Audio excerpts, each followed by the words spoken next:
of having all these amazing players is that these skill challenges you get to do with the absolute best players in their positions. This is a dribbling challenge that I'm not doing very well because I didn't actually follow the instructions, but I'm doing that with Johan Cruyff, who's got 99 for dribbling. Now if I'm playing the normal offline mode of FIFA, I obviously don't have access to this Ultimate Team version of Cruyff at 99, so the best chance to complete these skill training things is in FIFA Draft mode, where you're just going to get players that you normally otherwise don't have access to that make this sort of stuff a lot simpler. This is quite a fun little drill that I'm completely butchering, but it's obviously made a lot easier by the fact that it's Cruyff with a ball at his feet who can turn at that sort of speed. Let's get in here, beat that red line. Red line's the enemy of all footballers, but okay, and pylons the enemies of all footballers. Really taking a beating here. Let's get out of here.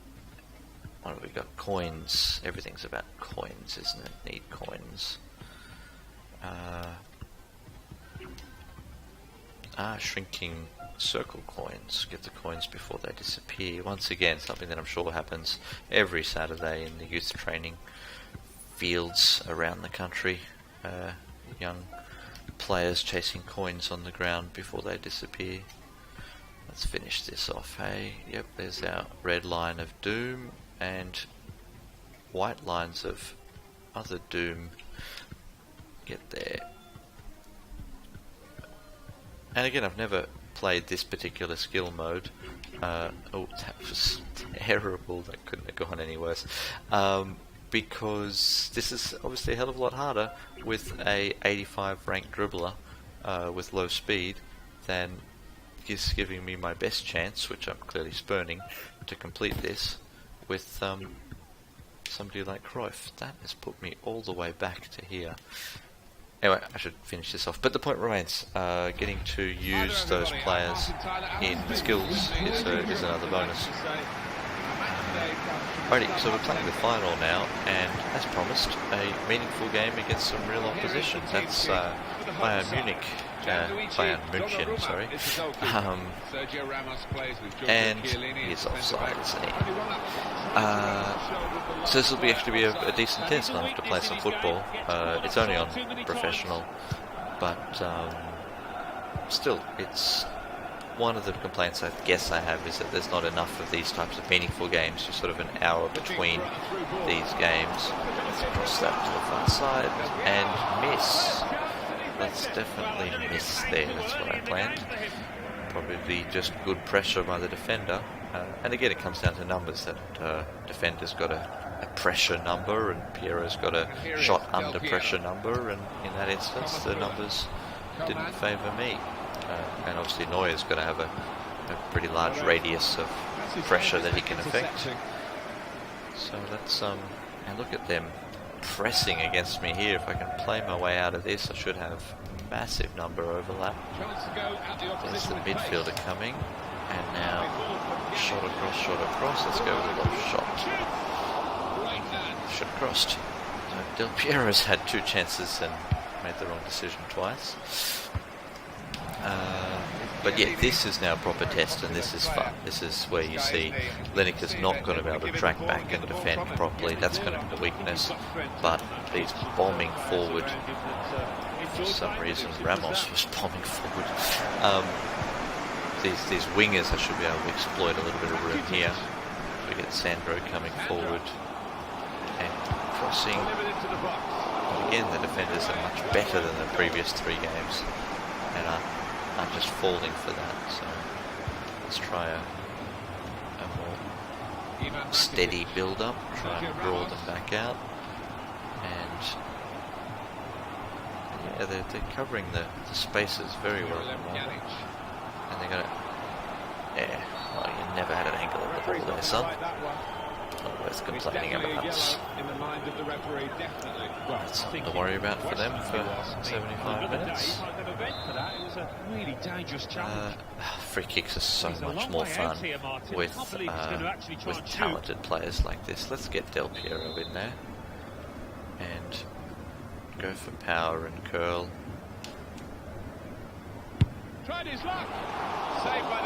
Yeah, still got to beat Neuer. Need more power there, obviously. So honestly, I would like to be able to choose the level of competition that I play against, as in the teams, maybe with a few filters, and just say top divisions only, or Germany, England, Spain, France only, or national teams only. Like that would even be a little bit better believable fiction to say that this all-star team is giving the Brazilian national team a game. Get through there, one touch and then the shot. Oh, should maybe have tried to play for the penalty. Did he get it anyway? Wow. He came sliding in. Again, a fake shot there, may have drawn the pen. But yeah, having 4 of these games and the reward scaling appropriately, and yeah, would feel good. Must have been a smidgen. And then again, with the more difficult games, you've got this all-star team, but if you up the difficulty and then choose to play only top 5 teams from the top 5 leagues, then maybe your reward goes up as well. Now the metagame, that's a problem. The metagame of the rewards is problematic, I admit. Getting cards which give you players for a mode that you're not playing anymore because this is more fun. So those players then become resources, which become coins, which is just more entries into this. So maybe they unlock modifiers. Maybe they unlock chemistry bonus modifiers, so you can give one player max chemistry, like a wild card, sort of Joker kind of a modifier. So basically you're playing for things that help you in this mode. I really need to make sure I get a stop here, because 2 would be problematic. But yeah, that seems to be a way to solve that metagame problem. Cruyff run away from them all here. He's got a lot of room on this flank. He's still got quite a bit of sprint stamina left. Everybody else is backed off. Simple cross. Alright, let's concentrate on the game a little bit. They're obviously committing a lot of players forward when they come forward, which does give a good chance to counter. Don't really have the players to lob the ball into for those crosses, but they are leaving the flanks quite open. And the clock half-time approaching. Yeah, deservedly so in front. I think it's going to be difficult for the opposition to get back into this. Difficult for the opposition to get back into this. Thanks for your vote of confidence there. They can get through, but in Hummel's positioning is his major strength, so trying to chip it over Hummels to get Cruyff in behind is not going to work. I have to try and stand him up with some dribbling. I do like seeing Lewandowski being the one out of the box, making the cross rather than being the recipient. Through sheer luck that worked out. Quick-witted and quick in his movement too to intercept there. Come on, he's stronger than Ribéry. Apparently not.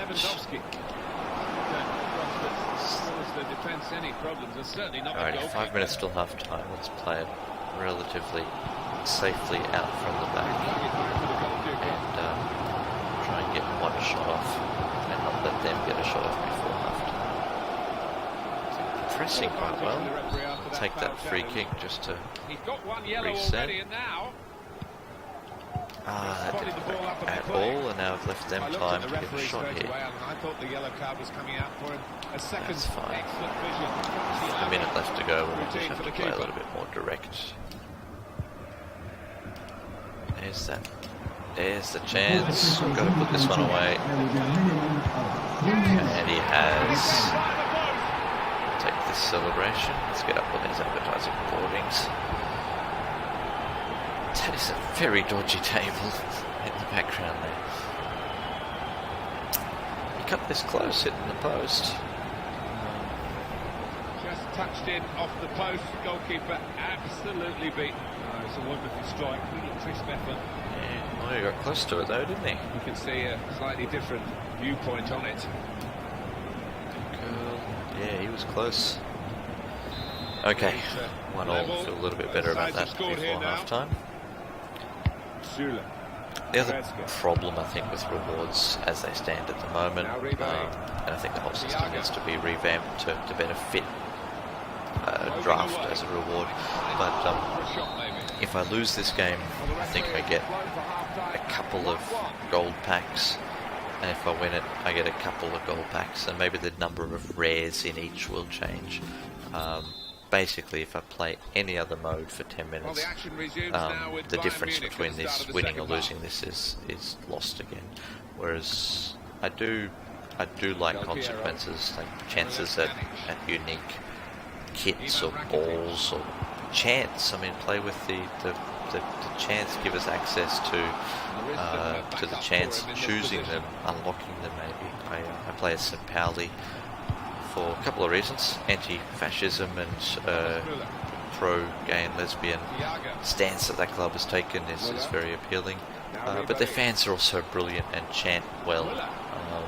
So while I'm losing or winning at the moment, but yes, the day that I realised that the club crest decides what supporters you have and the chance you're getting, opened things up for me, from fish chants to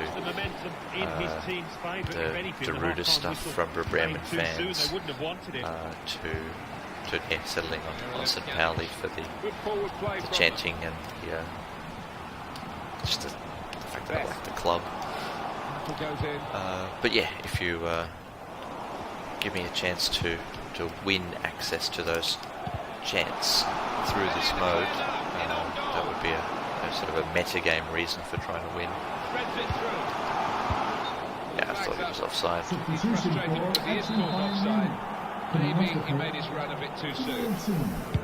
Keeper's out of his position. If he can take the early shot. Got back by then. Okay, I'm a little bit relieved that they're playing a little bit slower now. Give me a chance to get back. Goalkeeper, it's his ball. And they're not pressing anywhere near as much as they were earlier. So that goal of mine has made them a little bit more cautious. There's still 5 of them coming forward though. I can entice them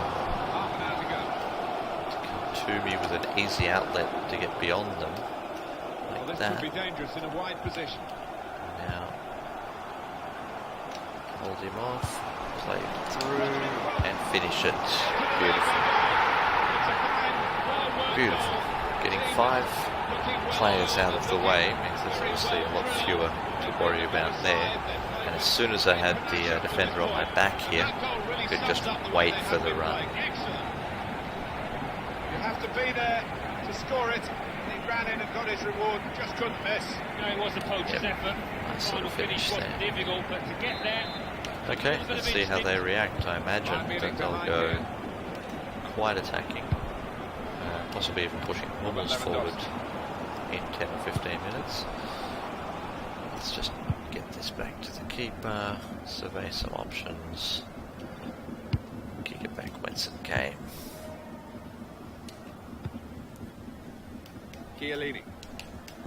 This side seemed to open up last time, and now we've got a bit of an overlap in the midfield if we play it right.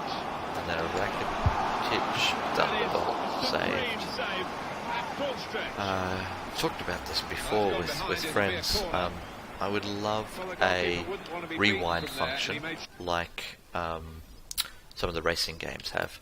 So to be able to go into the replay like this, and so at this point here you can see I decided I was going to shoot, and I've set my power and the direction Let's just try and get a better angle at that.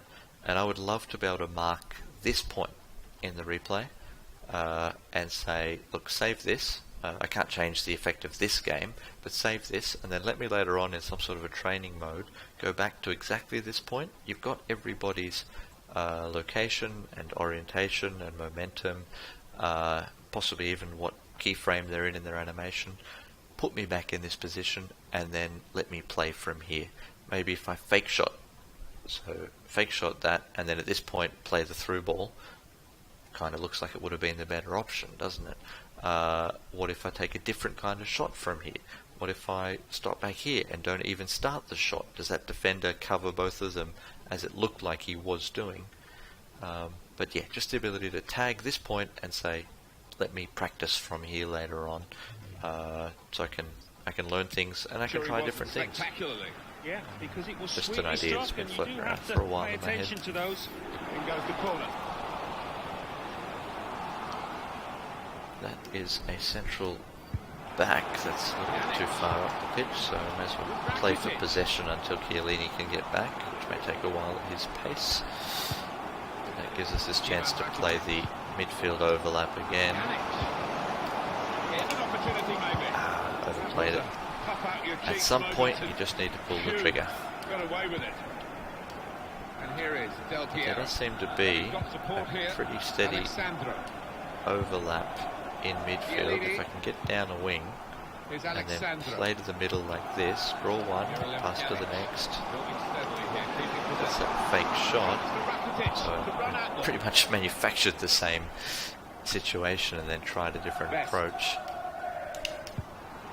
And again,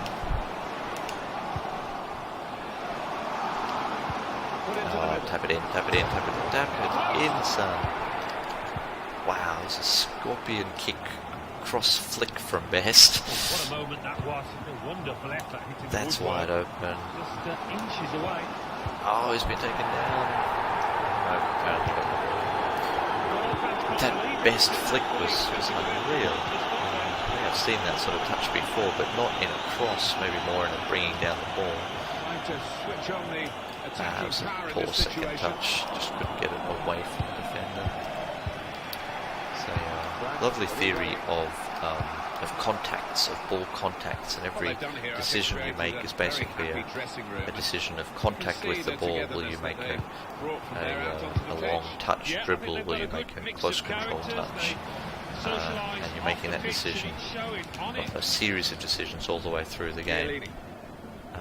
I like that way of thinking about what I'm doing here, because yeah, the input when the ball's not at your feet is completely irrelevant.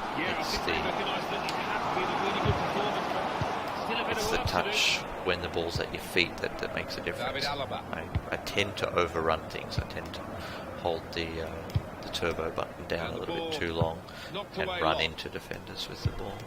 Joshua Kimmich fights to come into this area. Really trying to hold on to this lead. I tend to find the more negatively I play, the more badly things go for me. Let's just play it down this channel and see if I can't get a 3-on-2 or a 2-on-1. There we go. Kraft should be quick enough to run away from them. One more touch, then the shot. Again, exactly as I said, the touch was too long. It should have been a non-turbo touch, or possibly even a close control touch. The referee has indicated there will be a minimum of 2 minutes. Okay, there should still be an overlap there. And I went for the close control touch and ran into a player. So now we'll just try and run this out. 30 seconds to go. If we can. There we go. Don't have to do anything. So there's no huge celebration for winning the fourth game.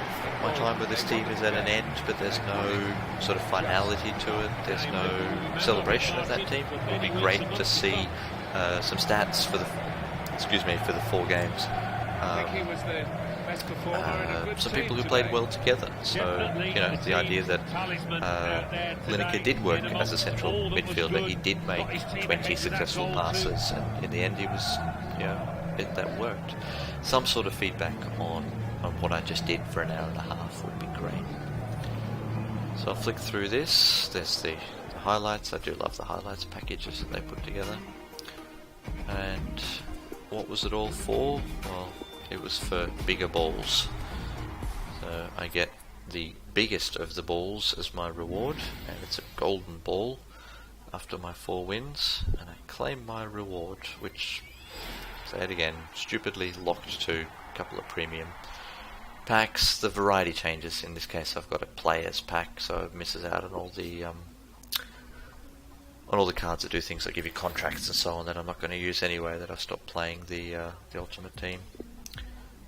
May as well do a couple of pack openings. It's what the exciting streamers do, isn't it? To open 100 cards bought with real money and then show the highlights of the best ones. Here's my highlight, a nothing right winger that I'm never going to play, and it's probably worth a couple of 100 gold coins, which will feed into my new draft addiction. There we go, there's 300 more coins. Don't even think of it as 300 coins, I think of it as 0.7% of a chance to do another draft entry.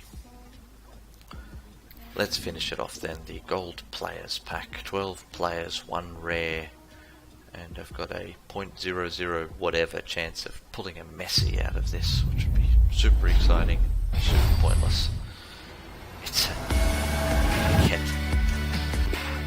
the amount of packs that you would have to open to pick a player that you like, that fits your team, that fits your chemistry, is insane. And the when I played on the auction house for weeks as well, I think I made about 5 million coins in trades, in buying low, selling high, and it was all time spent not playing the game, not kicking a ball around. So I think I'm happy with this decision to play draft nearly exclusively. I'd like it to be refined and brought to the fore a little bit in some of the ways I've said. Alrighty, I'll sign off for now and maybe do one more draft to prepare a team for tomorrow.